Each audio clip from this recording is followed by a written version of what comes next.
नमस्कार दोस्तों, स्वागत है आपका हमारे चैनल डेली डोज स्पिरिट में। 5 दिन के दिवाली महापर्व में चौथे दिन गोवर्धन महाराज की पूजा अर्चना की जाती है। हर वर्ष कार्तिक मास के शुक्ल पक्ष की प्रतिपदा तिथि को गोवर्धन पूजा करने का विधान है। गोवर्धन पूजन को अन्नकूट भी कहा जाता है और इस दिन गोवर्धन महाराज के घर पर प्रतिमा बनाकर पूरे परिवार के साथ पूजन किया जाता है। गोवर्धन पूजा के दौरान अन्नकूट की कथा की जाती है। इस कथा के पाठ से पूजन पूरा माना जाता है। आइए जानते हैं गोवर्धन गिरिराज जी महाराज पूजा कथा। भगवान श्री कृष्ण बलराम जी के साथ वृंदावन में रहकर अनेकों प्रकार की लीलाएं कर रहे थे। उन्होंने एक दिन देखा कि वहां के सभी गोप इंद्र यज्ञ की तैयारी कर रहे हैं। भगवान श्री कृष्ण सबके अंतर्यामी और सर्वज्ञ हैं, यह सब वह सब जानते थे। फिर भी विनयवनत होकर उन्होंने नंद बाबा आदि बड़े बूढ़े गोपों से पूछा, पिताजी, आप लोगों के सामने यह कौन सा बड़ा भारी काम, कौन सा उत्सव आ पहुंचा है?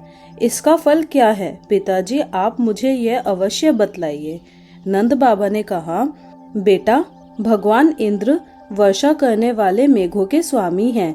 वह समस्त प्राणियों को तृप्त करने वाला एवं जीवन दान देने वाला जल बरसाते हैं। इस जल से ही पृथ्वी के गर्भ से सामग्रियां उत्पन्न होती हैं।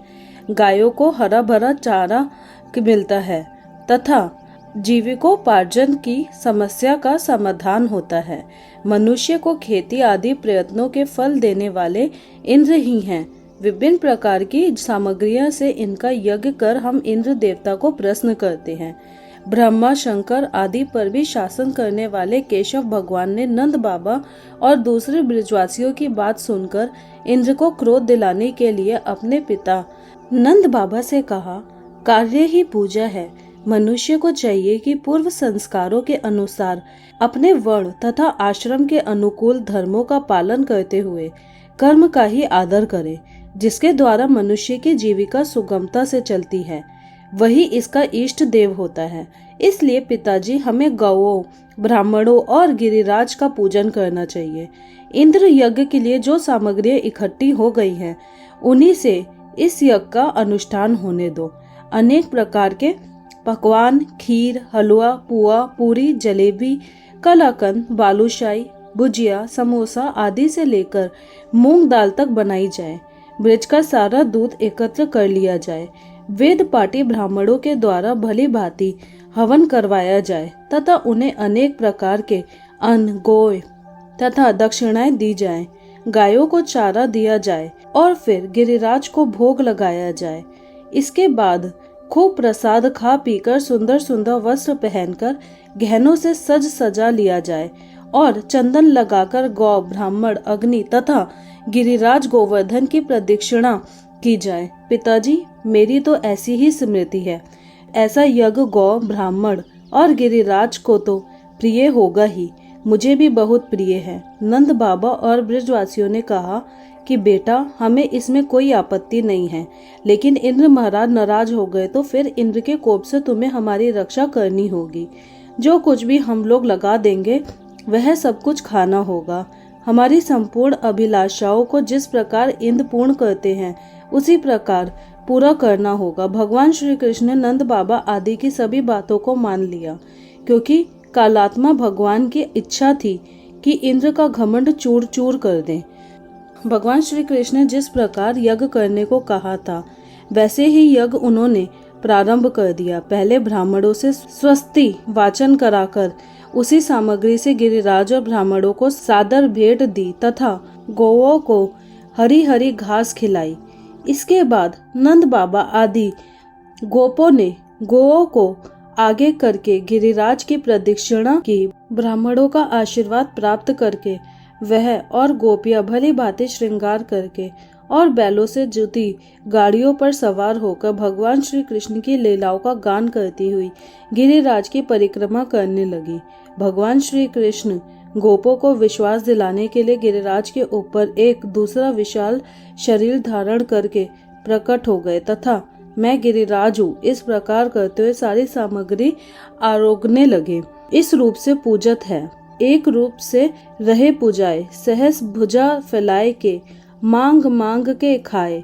सभी जन गिरिराज बाबा का आशीर्वाद प्राप्त कर प्रसन्नचित हो रहे थे।